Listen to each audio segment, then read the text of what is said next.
हमारा ये है कि हम अपने हक़ के लिए लड़ेंगे और हमें ओवैसी साहब की मतलब कि यहाँ के जो ये हैं मुहिबुल हक साहब, इन्हें हमें वोट देना है क्योंकि ये हमारे राइट के लिए लड़ रहे हैं। मुसलमानों का आज मुसलमानों के लिए कोई लीडर नहीं रहा, तो मुसलमानों के हुकूक के लिए जो बोलेगा हम उसी को सपोर्ट करेंगे। एक चीज़ को नहीं देख के चल रहा है, हमें बहुत सी चीज़ें ऐसी मिली जिनका सपोर्टर कोई अदर पार्टी नहीं है, तो इसलिए हमको अपनी पार्टी चुननी है, मतलब अपने सेलेक्ट करना है अपना लीडर, ताकि हमारी आवाज़ बुलंद हो। महिलाओं की बात तो लगातार प्रियंका गांधी कर रही है, बेटी हूँ, लड़ सकती हूँ, लेकिन जब कुछ बात आती है तो वो लोग बोलते तो नहीं हैं। कोई जब मुद्दा उठता है तो इतना ज़्यादा कोई नहीं बोलता, इतना ज़्यादा कोई नहीं सपोर्ट करता।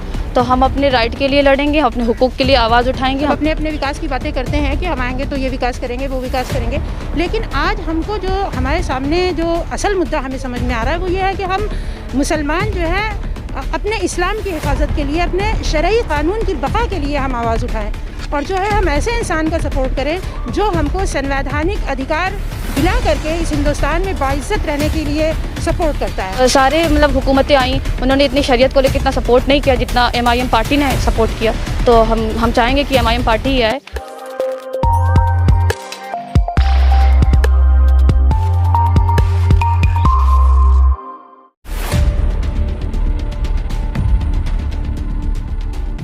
तो चायल विधानसभा के पुरखासी गांव में हैं, लगातार ग्राउंड जीरो की रिपोर्ट कर रहे हैं। कुछ महिलाएं हमें दिखी, उनसे हमने सोचा कि बात की जाए, बात करेंगे। जी, क्या लगता है, चुनाव आ गया, क्या माहौल है 2022 का?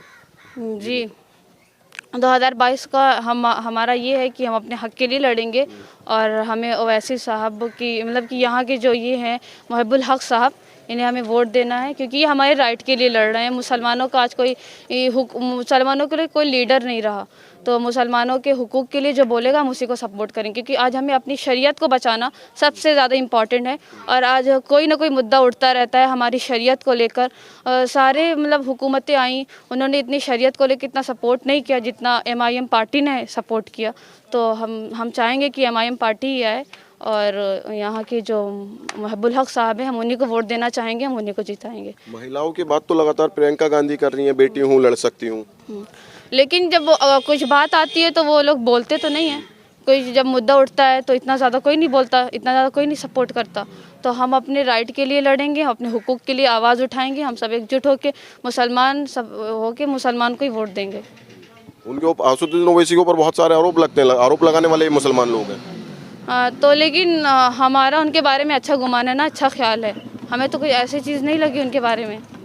जी मैम, क्या कहेंगी? चुनाव आ गया, बहुत नेता भी आ रहे होंगे, तमाम वादे भी कर रहे होंगे, तो क्या सोचा है? नहीं, सबका कहना ठीक है, सब अपने अपने विकास की बातें करते हैं कि हम आएंगे तो ये विकास करेंगे, वो विकास करेंगे, लेकिन आज हमको जो हमारे सामने जो असल मुद्दा हमें समझ में आ रहा है वो ये है कि हम मुसलमान जो है अपने इस्लाम की हिफाजत के लिए, अपने शरई कानून की बका के लिए हम आवाज़ उठाएं और जो है हम ऐसे इंसान का सपोर्ट करें जो हमको संवैधानिक अधिकार दिला करके इस हिंदुस्तान में बाइज्जत रहने के लिए सपोर्ट करता है। बाकी कोई आता है वो कहता है नकाब उतार दो, और उसका सारी पार्टियां तमाशा भी हैं, यानी सब तमाशा देख रहे हैं। इसलिए हमको किसी का सहारा नहीं लेना है। लोग कहते हैं कि आपकी तादाद कम है, आप अकेले कैसे नाव पार लगा देंगे, आप समंदर कैसे पार कर लेंगे अकेले, लेकिन हमें जो है असबाब तैयार करना होगा। हमको अभी फौरी फ़ायदा हमें नहीं देखना है, लेकिन हमें वो असबाब तैयार करने हैं कि हम उस समंदर को पार कर सकें खुद ब खुद। और प्रधानमंत्री नरेंद्र मोदी कहते हैं कि मुस्लिम महिलाओं के लिए हमने बहुत काम किए हैं, ट्रिपल तलाक कानून लाए। ज़रूर उन्होंने सिर्फ शरीयत पर हमला किया, औरतों को मुद्दा बना करके, औरतों को आगे ला करके। कुछ नासमझ लोग हैं जो शरीयत से नावाकिफ़ हैं। ये हमारी शरीयत ऐसे खिलवाड़ नहीं है कि हम लोग इसको जाने देंगे, है ना। जो शरीयत, जो कानून अल्लाह तबारक ताला ने हमको दिया है, हिदायत का एक वो रास्ता हमको सिखाया है, हम उससे नहीं हटने, हम उससे बिल्कुल इत्तेफाक रखते हैं। 100% हमारा इत्तेफाक है और 99% हमारे ख्याल से 95% मुसलमानों का यही एतक़ाद है कि हमारी शरीयत बिल्कुल सही है। हमको इसमें किसी की दखल अंदाजी बिल्कुल पसंद नहीं है, ना चाहे वो 3 तलाक का मुद्दा हो और चाहे पर्दे का हुक्म हो, चाहे और कोई दूसरे अहकाम हो। हमको इसकी पूरी हिफाजत जो मुस्लिम पर्सनल लॉ बोर्ड ने दी है संविधान ने, वो हमें पूरी चाहिए। हमको इसमें किसी गवर्नमेंट की कोई दखल अंदाजी पसंद नहीं है। इसलिए जो है हम जो है MIM को सपोर्ट करेंगे इंशाल्लाह। हमको जीत हार या फौरी फ़ायदे की कोई वो परवाह नहीं है, हमें किसी की कोई लालच नहीं है, हमको सिर्फ अपने इस्लाम की तहफ़्फ़ुज़ की फ़िक्र है। हिजाब की बात की आपने, उस पर राहुल गांधी ने भी आवाज़ उठाई, लगातार ट्वीट किए कि जो कोई हिजाब पहन कर आए या कोई फटी जींस पहने तो उस पर आपत्ति किस बात की? हाँ, तो फिर अब हम लोग भी तो कर रहे हैं, यही तो आवाज़ उठा रहे हैं कि भाई हमारे शरीयत, और भी शरीयत का एक मुद्दा थोड़ी ना है, बहुत से मुद्दों पर उन्होंने हमारे ऊपर NRC लागू की जा रही है। तो हमें सिर्फ एक चीज़ को नहीं देख के चल रहा है, हमें बहुत सी चीज़ें ऐसी मिली जिनका सपोर्टर कोई अदर पार्टी नहीं है। तो इसलिए हमको अपनी पार्टी चुननी है, मतलब अपने सेलेक्ट करना है अपना लीडर, ताकि हमारी आवाज़ बुलंद हो। लेकिन उसके बावजूद मुस्लिम समाज उनके ऊपर आरोप लगाता, बहुत बड़ा तबका है जो उन्हीं के ऊपर आरोप लगाता है।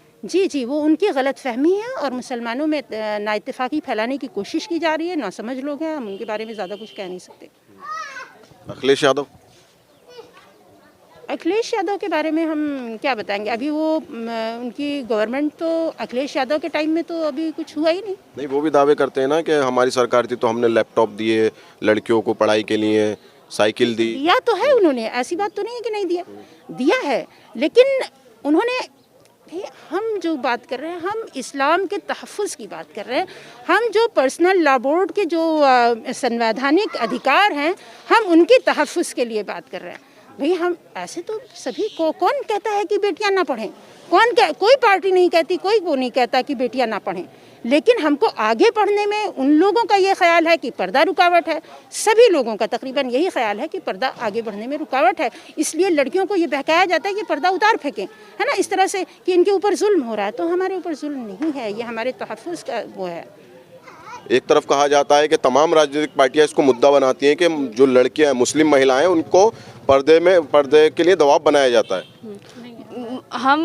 हमारे जो पर्दा है वो हमारे लिए तहफ़्फ़ुज़ है, हम हर कुर्बानी दे सकते हैं, लेकिन अपने पर्दे के साथ, अपनी शरीयत के साथ हम कुछ नहीं कर सकते। हम अपनी शरीयत को बचाना है तो क्या पर्दा हमारे लिए हिजाब रुकावट नहीं है, हम पढ़ सकते हैं, हम हर कुछ कर सकते हैं, हम हर मैदान में जा सकते हैं, और हमारी कोशिश है हम आगे बढ़ेंगे, हम कोशिश करते जाएंगे और आगे बढ़ते जाएंगे हिजाब में ही।